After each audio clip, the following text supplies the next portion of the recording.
Oke, bismillah ya.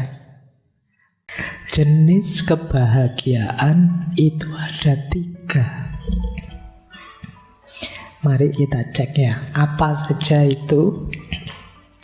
Jadi bahagia itu jangan hanya sekedar pokoknya saya ingin bahagia. Kita harus jelas dulu ingin bahagia yang apa. Kebahagiaan yang lahiriah ataukah kebahagiaan batin atau kebahagiaan yang hakiki. Ini nanti beda-beda. Mungkin kemarin teman-teman bingung, konsepnya campur baur jadi satu. Bahagia itu ya di hati. Ada yang bilang bahagia itu ya kalau kita senang, sehat, sejahtera. Ada yang bilang bahagia itu ya ketika kita dekat dengan Allah, ketika kita ma'rifat dan lain sebagainya. Oleh hamka, untuk lebih mudahnya, ayo kita bagi saja. Ada kebahagiaan lahiriah, ada kebahagiaan batin, ada kebahagiaan hakiki. Hakiki itu hakikat sejati, puncaknya kebahagiaan. Jenis-jenis kebahagiaan ini saling berkait. Untuk bisa bahagia secara batin, lahir kita harus bahagia. Untuk bisa menemukan kebahagiaan hakiki, batin harus beres, lahir juga harus beres, sudah bahagia. Tapi kalau kita berhenti di kebahagiaan lahir saja, bisa saja kita tidak mendapat kebahagiaan batin dan tidak ketemu kebahagiaan hakiki. Itulah mengapa banyak orang kaya, banyak orang sukses, tapi tidak bahagia. Kenapa? Kebahagiaan yang dia miliki hanya kebahagiaan lahir. Dia belum menggarap ranah kebahagiaan batin. Kita kan kadang-kadang heran dengar berita, apalah artis Korea sukses, cantik, pasangannya ya cakep, stres, depresi, bahkan ada yang sampai bunuh diri. Itu kan kita geleng-geleng, kurang apa ya?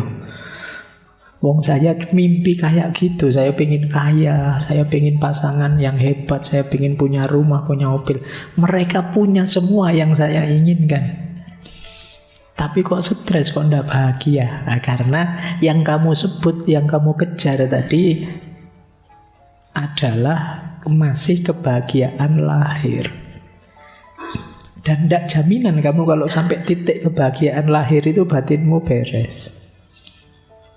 Tapi sebaliknya, kalau kamu sampai di titik lahir di titik batin, biasanya lahirnya beres. Jadi ini, ya lahir itu paling tidak terpenuhi kebutuhan-kebutuhan lahiriahmu. Jadi nanti ketika membahas tema kebahagiaan, kalau menurut Hamka, ayo kita cek ya. Ada kebahagiaan lahir, ada kebahagiaan batin, ada kebahagiaan hakiki. Kalau kebahagiaan lahir itu fisikal, kalau kebahagiaan batin itu hati dan akal, kalau kebahagiaan hakiki itu eksistensial, berhubungan dengan kesejatian kita sebagai manusia. Pak, saya sudah mencapai kebahagiaan hakiki, Pak. Misalnya, kamu punya duit? Tidak punya, Pak. Sulit. Jadi, kenapa? Karena kalau kamu shortcut tiba-tiba kebahagiaan hakiki, kamu merasa ma'rifat. Tapi kebahagiaan lahirmu tidak terpenuhi, bisa saja nanti modal kebahagiaan hakiki itu kamu gadaikan untuk kebahagiaan lahir. Itulah mengapa kadang-kadang ada orang agamanya pinter, mantep, batinnya luar biasa, tapi ya dia pakai itu semua untuk mencari keuntungan lahiriah. Jadi karena dia yang bawah belum beres, tiba-tiba merasa sudah atas, atau sebelumnya belum nyampe sih sebenarnya, hanya actingnya saja. Banyak orang sekarang acting. Ada yang acting jadi orang pinter, ada yang acting jadi ulama, ada yang acting, banyak orang acting. Kamu harus hati-hati hari ini. Karena sekarang fasilitasnya memungkinkan. Kamu ingin jadi apa saja, apalagi dunianya dunia media sosial, dunia digital. Kamu bisa jadi apa saja yang kalian inginkan. Kalian ingin jadi paling hebat, bisa. Kalau di dunia nyata pendiam, kalem, tapi begitu masuk dunia medsos, gowanes. Itu banyak yang kayak gitu. Jadi kamu bisa berubah 180 derajat. Kadang orang kaget, orangnya cuma kayak gini, tapi postingannya kan ngeri-ngeri. Itu acting namanya. Nah, kebahagiaan juga begitu. Banyak orang yang acting bahagia, padahal dia bahagia bener apa enggak, hanya dia yang tahu. Baik, kita lanjutkan ya, karena masih agak panjang ini penjelasan-penjelasan beliau. Sekarang kita jelajahi jalan-jalan menuju kebahagiaan. Untuk menuju kebahagiaan, kita harus memperhatikan dua aspek. Yang pertama, aspek material dalam kehidupan kita. Yang kedua, aspek imateri. Yang pertama apa? Aspek materialnya. Syaratnya untuk kita bahagia nanti secara paripurna tuntas adalah sehat badan dan sehat jiwa. Sehat badan yang paling awal, karena kalau fisik kita tidak sehat, jiwa kita juga tidak akan optimal. Sepinter apapun misalnya, Pak, saya itu pinter loh Pak, akal saya itu buat mikir apa saja bisa. Tapi kamu ringkih, gampang sakit. Waktunya enak-enak ngomong malah batuk. Tidak sehat kan? Tidak bisa optimal. Maka kesehatan nomor 1 kalau kalian pengen bahagia. Sejak sekarang kamu rancang sendiri hidupmu biar kamu tetap sehat sampai besok. Sedahsyat apapun kamu, kalau sakit selesai sudah. Kamu sendiri yang ngatur ya hidupmu. Mungkin yang tiap hari melekan di kafe-kafe, mulai kamu manage. Hidupmu butuh istirahat. Meskipun bukan berarti istirahat terus. Ya, Pak, saya ini jaga kesehatan loh Pak. Saya tiap hari tidak ngapa-ngapain biar sehat itu ya berdoa. Jadi cari rumus sehat yang positif. Ya termasuk kesehatan jiwa. Kesehatan jiwa itu berarti kamu menjaga pikiranmu, menjaga hatimu. Kalau fisik tadi jangan dimasuki misalnya oleh makanan-makanan yang tidak bergizi, makanan-makanan yang mengacaukan kesehatan. Ya jiwa rohani juga begitu. Akalmu jangan disuplai hal-hal yang merusak. Hatimu jangan dikotori oleh hal-hal yang membuat kita buta, membuat kita gelap. Kalau isi pikiranmu barang rusak semua, ya cara pandangmu terhadap hidup juga rusak.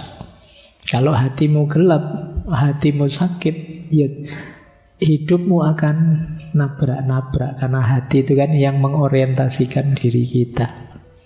Hati jadi kunci arah perjalanan kita kemana. Kalau akal itu kan dia menguatkan, mendukung atau melemahkan. Dua-duanya penting. Kalau ingin bahagia, sehat badan dan sehat jiwa jadi kunci.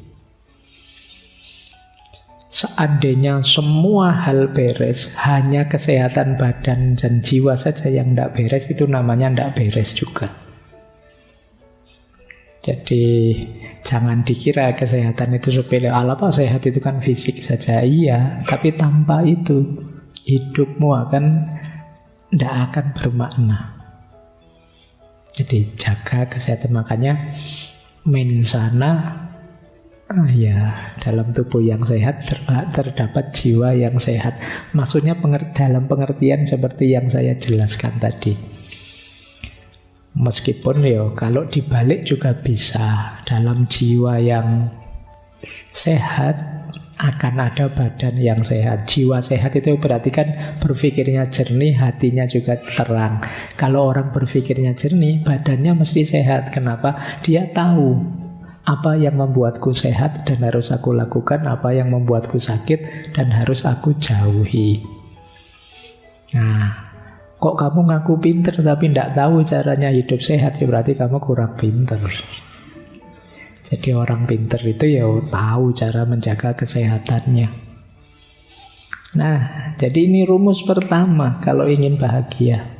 Sehat jiwa, sehat raga. Kalau lagu Indonesia Raya itu kan bangunlah jiwanya, bangunlah badannya. Jadi dua-duanya harus bangun, harus sehat semuanya. Dan saling mempengaruhi. Tidak bisa sehat salah satu saja. Harus dua-duanya sehat. Sakit di salah satu, alamat yang lain terpengaruh. Baik. Di buku dijelaskan lebih detail oleh Hamka cara untuk kita meraih kebahagiaan jiwa itu ilmu dan melakukan hal-hal yang dapat menyucikan diri. Ini dulu pernah dijelaskan panjang lebar hubungannya ilmu dengan kebahagiaan waktu kita membahas Sokrates dan Plato. Karena ini termasuk yang diambil oleh Hamka bahwa orang bahagia itu ya kuncinya ilmu. Kok ada orang ilmunya tinggi tapi tidak bahagia, ya berarti dia sebenarnya belum terlalu tinggi ilmunya. Kalau sudah tinggi ilmunya, dia tahu caranya bahagia. Yang kedua, ini juga menarik. Kalau ingin bahagia, harus punya teman yang baik. Circle yang cocok, sederhananya itu. Kalau temanmu ngaco semua, ya sulit kamu bahagia. Kamu bisa terseret ngaco atau bertahan mati-matian biar tidak kacau dan energimu habis di situ. Jadi pokoknya saya tidak mau Pak, saya punya teman itu Pak, hidupnya saya tidak mau ikut-ikutan dia misalnya. Iya sih, kamu bisa begitu. Tapi kalau tiap hari begitu, waktumu habis untuk bertahan. Kayak orang sepak bola ya, kalau waktumu habis untuk bertahan saja ya lama-lama mesti kebobolan. Jadi kalau memang sama sekali kamu tidak bisa melawan circlemu, ya minggir dulu. Jadi kalau lingkunganmu memang tidak mendukung pertumbuhanmu, minggir saja, tidak apa-apa. Karena kamu butuh teman yang baik untuk menularkan kebaikan pada dirimu. Makanya ada syair Jawa yang dulu dari Sunan Bonang itu, obatnya hati itu wong kang soleh kumpulono. Deket-deketlah dengan orang soleh, biar ketularan soleh, biar vibrasi dan frekuensimu nyambung dalam kesolehan. Tapi kalau temanmu tidak beres semua, ya kamu ketularan juga, frekuensi vibrasi tidak beres. Jadi cari circle yang cocok untuk pertumbuhan cita-citamu. Kalau kamu pinginnya jadi pemain band, kan kamu harus deket-deket teman-teman yang senang musik. Kalau kamu pingin jadi apa, deket-deket dengan teman yang sesuai dengan apa keinginanmu tadi. Ini circle. Jadi cari teman yang baik, yang mendukung kebahagiaanmu. Jangan cari teman yang mengacaukan ritme hidupmu, apalagi yang benci kamu, apalagi yang dendam padamu, apalagi yang dengki padamu. Kamu tidak akan tenang hidupmu. Baik, jadi ini yang pertama ya, untuk bahagia, sehat jiwa raga, teman baik. Nanti kamu cari dalam hidupmu masing-masing mana yang sudah saya miliki dan mana yang belum. Kalau belum, hadirkanlah. Akan jadi syarat kebahagiaanmu. Yang ketiga, kalau ingin bahagia harus mau berpikir.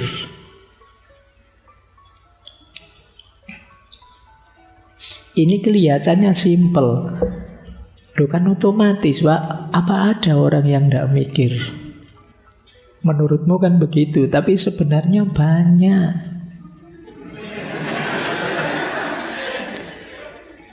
Iya, banyak orang yang tidak mau mikir.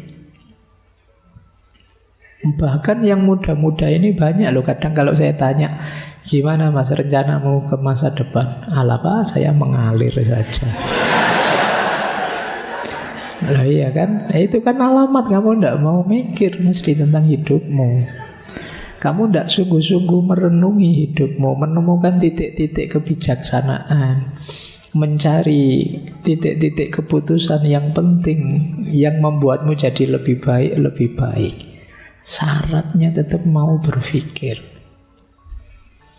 Hari ini kan hidup ini rasanya diombang-ambingkan dari satu viral ke viral yang lain. Kamu tidak pernah berpikir, apa ya saya harus mengikuti viral itu, apa ya saya harus update yang seperti itu. Kan kamu tidak pernah mikir begitu. Jadi ini seolah-olah biasa Pak, orang hidup mesti mikir. Tapi sebenarnya banyak orang yang, kalau bahasa saya, autopilot saja hidupnya. Autopilot itu kan rutin, wis kaya ngono, terus diulang-ulang tiap hari. Makanya kadang-kadang kalian kaget, loh sudah Rebu lagi ya Pak, cepet ya. Lah ya kalian memang hidupmu tidak pernah direnungi, ya berjalan begitu saja. Tidak berpikir, ya sulit kamu sampai di titik bahagia. Karena kamu terombang-ambing terus kesana kemari oleh aliran hidupmu. Syaratnya orang bahagia berpikir. Kata Hamka, dengan berpikir kita ketemu kebijaksanaan. Kebijaksanaan itu kan rumus hidup yang tidak hanya benar tapi juga tepat. Hidup yang tidak hanya benar tapi benar, kata orang Jawa. Itu kebijaksanaan. Tidak sekedar punya koleksi ilmu tapi juga tahu bagaimana mengaplikasikannya sesuai ruang dan waktu yang tepat. Untuk sampai di titik-titik semacam ini, mau tidak mau kita harus berpikir. Itu kalau ditarik-tarik lebih jauh, berarti kamu harus belajar cara berpikir yang benar. Dan disiplin yang mengajari kita cara berpikir yang benar itu logika, ilmu mantek, adanya di filsafat. Sayangnya kadang-kadang filsafat kamu anggap haram. Sudah males mikir, filsafatnya haram, ya selesai.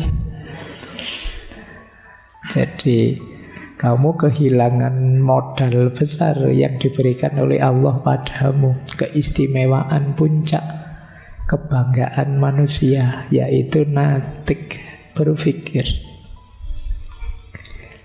Oke, terus selain berpikir kita juga bekerja.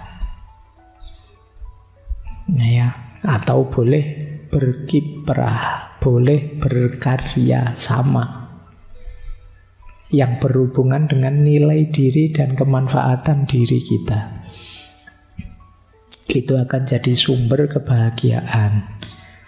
Jadi bekerja tidak terbatas yang karir yang menghasilkan uang, itu ya. Tapi mungkin ada orang yang berkarya, beraktivitasnya secara tidak langsung menghasilkan uang, tapi dalam rangka penegasan makna diri, nilai diri, dan lain sebagainya. Jadi ini juga jadi kunci kebahagiaan. Kemarin waktu siapa tokohnya itu, mungkin di Russell apa siapa itu kan disebut bekerja itu kebanggaan. Jadi sama-sama stresnya, mending stres karena pekerjaan daripada kamu stres karena nganggur. Jadi itu istimewanya kerja. Dulu kita pernah membahas satu sesi itu kan tentang kerja, yang di situ disebut kerja itu rahmat, kerja itu ibadah, kerja itu amanah, kerja itu izzah, kemuliaan diri. Kalian tidak boleh beralasan, Pak saya ngelamar sana ngelamar sini tidak diterima. Ya kalau itu kan karir namanya. Kamu kan juga sambil nunggu lamaranmu diterima kan bisa beraktivitas ini, beraktivitas itu. Mungkin tidak menghasilkan uang, tapi berkontribusi entah apa terhadap dirimu maupun lingkungan sekelilingmu. Jadi itu yang disebut kerja. Karena orang itu kalau tidak ngapa-ngapain itu biasanya merasa dirinya hampa, tidak bernilai. Di antara krisis, kalau dalam psikologi itu ada namanya later life crisis. Later life crisis itu krisis usia-usia akhir. Itu biasanya orang-orang sepuh-sepuh 60 tahun ke atas yang sudah pensiun itu krisisnya adalah dia krisis merasa tidak bernilai.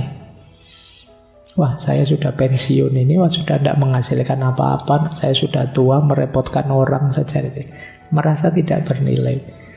Makanya kadang-kadang beliau-beliau yang sudah sepuh itu kadang-kadang kalau di rumah itu tidak mau diam, melakukan apa saja, ya nyapu lah, ya apalah. Ini karena memang kerja itu pride, kebanggaan sebagai manusia. Kemudian penting juga kalau kita ingin bahagia, kita harus siap introspeksi diri, siap muhasabah. Kenapa? Karena kita manusia itu selalu banyak kekurangan. Kita bukan makhluk yang sempurna. Kita punya alat-alat hebat, tapi kadang-kadang kita tidak mampu menggunakannya dengan pas. Di situ penting kita introspeksi. Hidupku ini sudah seharusnya ndak. Pelajaran apa yang bisa aku ambil dari kemarin-kemarin? Ini namanya introspeksi diri. Ngecek diri kita. Sampai umur sekian aku sudah ngapain aja ya? Kita introspeksi diri. Kalian mungkin usia-usia 20-25an lah usia kalian ya. Kan kelihatannya masih bujangan semua. Kelihatannya. Ya mungkin ada yang lebih, ada yang 27, ada yang 30, saya tidak tahu. Mungkin ada yang S2, S3. Itu kan usia-usia quarter life. Nah, usiamu wis seperapat itu kalau umurmu manusia sekitar 100 ya kamu namanya kan quarter life, sudah perempatan. Orang-orang quarter life itu cirinya gampang. Dia gelisah tentang masa depan. Besok saya kerja apa Pak? Saya ini kira-kira ada jodohnya enggak ya Pak? Ada, pikiranmu enggak jauh-jauh dari situ tetap. Nanti suami saya siapa ya Pak? Istri saya siapa ya Pak? Terus masa depanku kok rasanya gelap ya Pak? Ya, itu ciri-ciri quarter life. Jadi itu kenapa kalau saya kan selalu guruannya seputar-seputar itu. Karena saya tahu di usia-usiamu yang menggelisahkanmu hal-hal itu. Makanya kamu ketawa. Sebenarnya menertawakan dirimu sendiri. Ya, baik. Loh, tapi kan dulu waktu sesi humor itu orang yang masih bisa menertawakan dirinya sendiri, alamat dia masih sehat jiwanya. Alhamdulillah, enggak apa-apa. Oke ya, itu istimewanya. Kadang-kadang orang timur itu kan gitu. Nggak bisa itu masih bisa ketawa cengenges itu. Kayak ditanya dosennya itu nggak bisa jawab kan, terus bisa kamu jawab nggak bisa ya Pak, itu gitu ya. Ngomong nggak bisanya nggak pakai sedih tapi pakai cengengesan. Itu efeknya lebih mengerikan daripada. Baik, introspeksi ya. Yuk kita cek diri kita. Kita baca, kita muhasabai kurang apa. Kira-kira yang lebih mungkin saya itu meningkat di bagian mana? Karena di antara penyesalan hidup adalah ketika kita sadar kemarin-kemarin saya belum memberikan versi terbaik diriku dalam hidup. Coba kemarin saya begini, coba kemarin saya begitu. Itu biasanya penyesalan hari ini. Kenapa ada logika coba-coba tadi? Karena kemarin saya belum melakukan yang terbaik. Kalau sudah melakukan yang terbaik semampu kita, meskipun hasilnya tidak memuaskan, ya kita bisa legowo. Ya nilai saya jelek, tidak apa-apa. Ya mungkin memang segitu kemampuan saya sudah maksimal. Tapi ketika kita tidak maksimal, tidak memberikan yang terbaik, begitu nilai saya jelek, kita kan kecewa. Coba kemarin saya agak serius sedikit ya, coba kemarin saya agak mempeng sedikit belajarnya. Di titik ini ayo introspeksi. Jangan jatuh 2 kali di titik yang sama. Baik, ini yang kedua. Jadi berpikir, bekerja, introspeksi diri. Yang ketiga,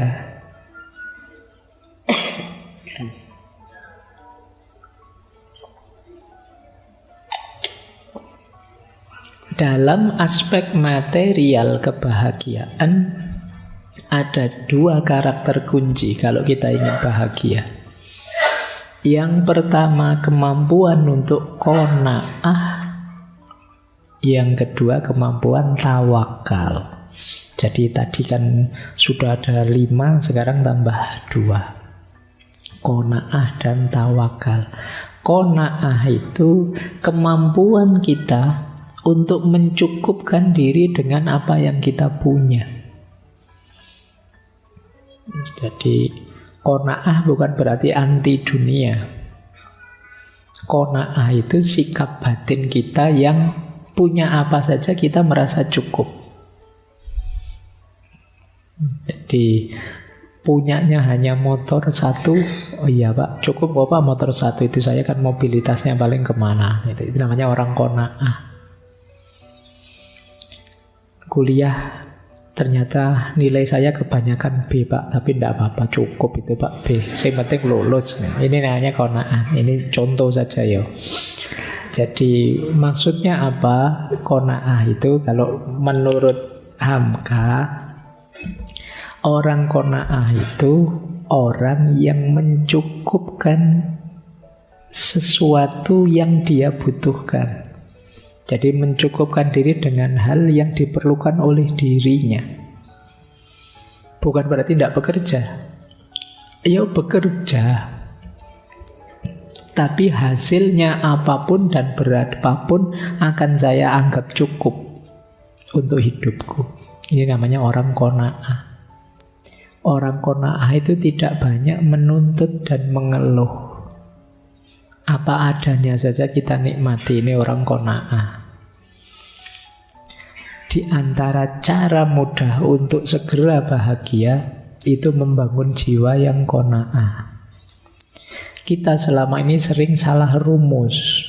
Ketika ingin bahagia kita target ini, target itu yang belum kita miliki. Akhirnya bahagia kita lama.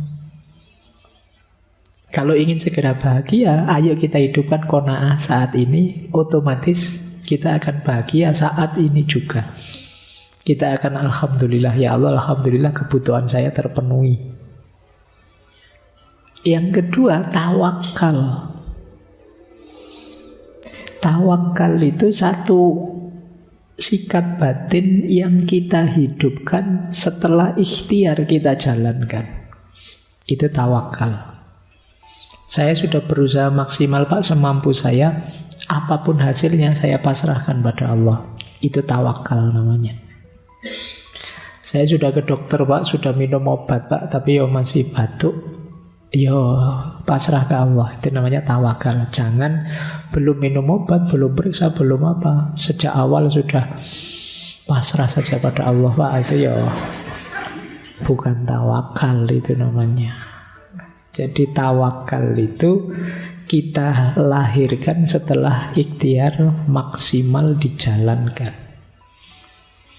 Ini akan meminimalisir rasa kecewa, rasa tidak puas terhadap hasil dari yang kita lakukan. Jadi dua rumus ini, qanaah dan tawakal, bisa membuat kita segera bahagia.